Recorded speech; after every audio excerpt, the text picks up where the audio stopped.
Hi friends, మేము ఎమ్లవాడ పోయినాం. మధ్య పోషమ్మకి యాభై పోసినాం. మేము వెమ్లవాడ వెళ్ళి వస్తుంటే దారిలో దుర్గమ్మ గుడి దగ్గర భోజనాలు తింటున్నాం. అందరూ లైక్, షేర్, సబ్స్క్రైబ్ చేసేయండి మా యూట్యూబ్ ఛానల్.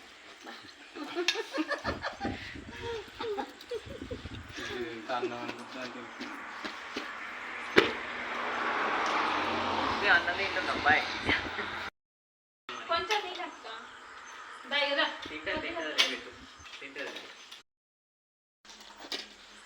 హాయ్ ఫ్రెండ్స్, మేము ఎమ్లవాడ పోయినాం. మధ్య పోషమ్మకి యాభై పోసినాం. మేము వెమ్లవాడ వెళ్ళి వస్తుంటే దారిలో దుర్గమ్మ గుడి దగ్గర భోజనాలు తింటున్నాం. అందరూ లైక్, షేర్, సబ్స్క్రైబ్ చేసేయండి మా యూట్యూబ్ ఛానల్.